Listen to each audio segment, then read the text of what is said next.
రాష్ట్ర ప్రభుత్వానికి సుప్రీంలో ఊరట దక్కింది. బీసీ కోటాను వ్యతిరేకిస్తూ వేసిన పిటిషన్ను కొట్టివేసింది సుప్రీంకోర్టు. హైకోర్టులో విచారణలో ఉండగా ఇక్కడకు ఎందుకు వచ్చారని ప్రశ్నించింది కోర్టు. రాష్ట్ర ప్రభుత్వానికి సుప్రీంలో ఊరట దక్కింది. బీసీ కోటాను వ్యతిరేకిస్తూ వేసిన పిటిషన్ను కొట్టివేసింది సుప్రీంకోర్టు.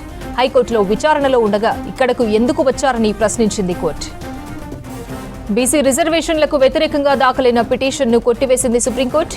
కోటాపై హైకోర్టులోనే తేల్చుకోవాలని పిటిషనర్కు సూచించింది. ప్రస్తుతం హైకోర్టులో దీనిపై ఏమైనా స్టే విధించారా అని ప్రశ్నించింది సుప్రీం ధర్మాసనం. అయితే తెలంగాణ హైకోర్టు స్టే ఇవ్వడానికి నిరాకరించిందని చెప్పారు పిటిషనర్. మరిన్ని డీటెయిల్స్ మదర్ లైవ్ లో అందిస్తారు. మదర్, బీసీ రిజర్వేషన్ వ్యతిరేకిస్తూ వేసిన పిటిషన్ ని సుప్రీంకోర్టు కొట్టివేసింది. డీటెయిల్స్ ఏంటి?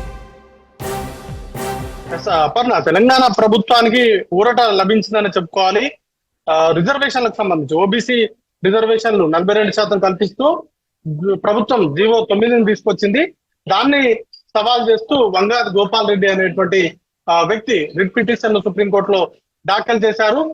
సుప్రీంకోర్టు గైడ్ లైన్స్ కి వ్యతిరేకంగా రాష్ట్ర ప్రభుత్వం జీవో 9ని విడుదల చేసింది.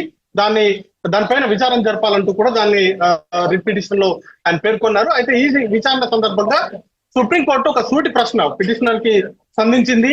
హైకోర్టులో విచారణ పెండింగ్ లో ఉన్న నేపథ్యంలో సుప్రీంకోర్టును ఆశ్రయించాల్సినటువంటి అవసరం ఏమొచ్చింది, ఇంత త్వరగా సుప్రీంకోర్టుకు రావాల్సినటువంటి అవసరం ఏమొచ్చింది అనేటువంటి క్వశ్చన్ ని రేస్ చేసింది.